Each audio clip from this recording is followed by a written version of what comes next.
Well, Africa's main public health agency says that it has a plan to make 10 million Mpox vaccines available for use across the continent. Last week, the World Health Organization declared Mpox a global public health emergency for the second time in 2 years over concerns about a new variant. Well, the Africa Centre for Disease Control and Prevention says 10 million vaccines will be made available from next week.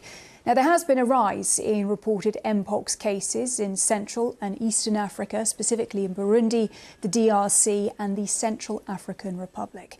Our correspondent, Simi Jalauso, has an update.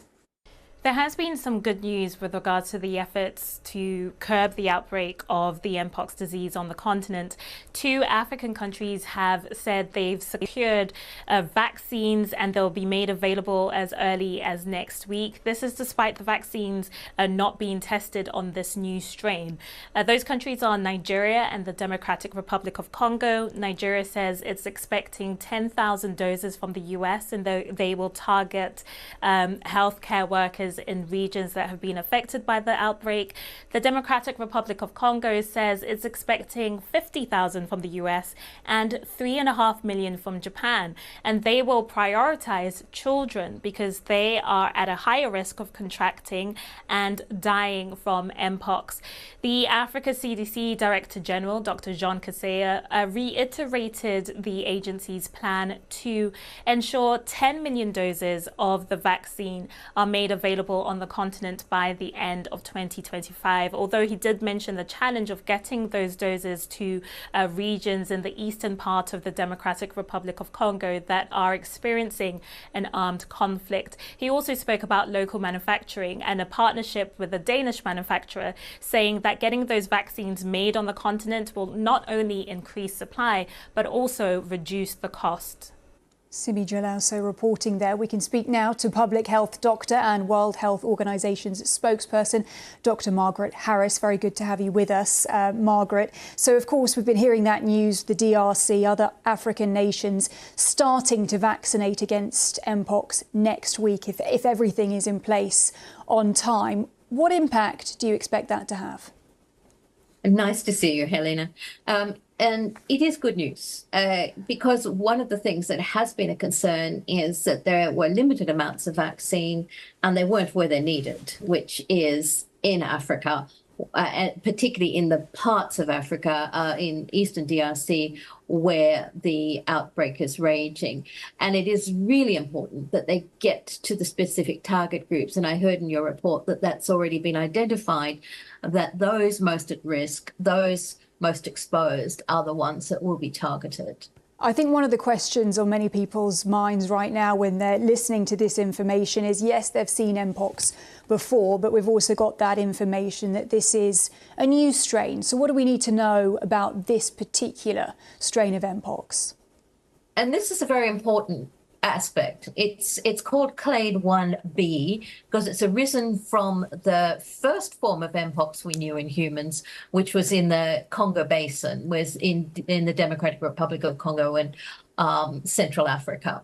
And the one that went worldwide 2 years ago was clade 2, and that actually arose from West Africa. But what we're seeing now, this clade 2b, it's showing some different characteristics. It's transmitting very, very rapidly.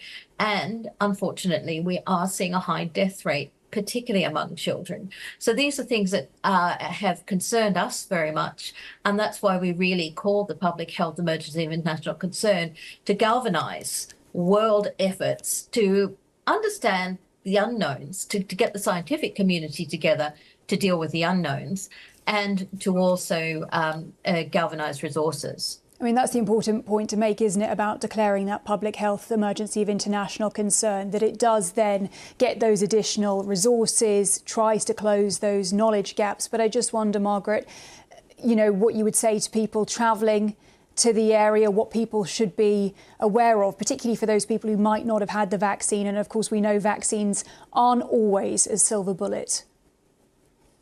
Well, precisely. Now, at the moment, it's more about if you're traveling to the area, you should look at your risk.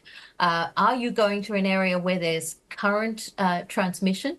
If so, understand that this is spread by close physical contact. So ensure that you're not being in close physical contact with those who are infected. Now, some of that close physical contact involves sexual contact. So if you're considering sexual contact, you must be really serious and have protected sexual contact or no sexual contact where there's ongoing transmission.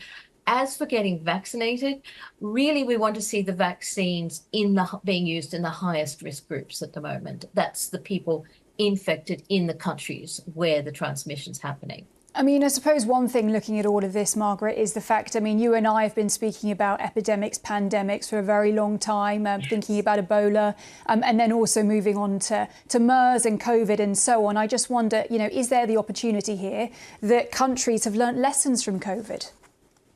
Yes, in fact, I've cast my memory back to when we both worked together on Ebola.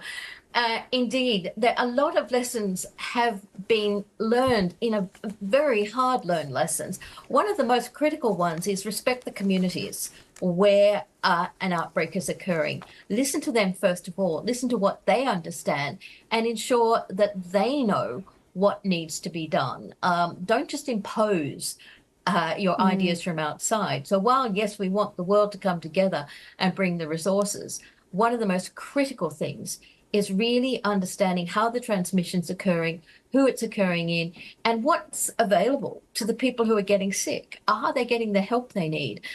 Because if they're not going to come to the official authorities. We saw this very much with Ebola.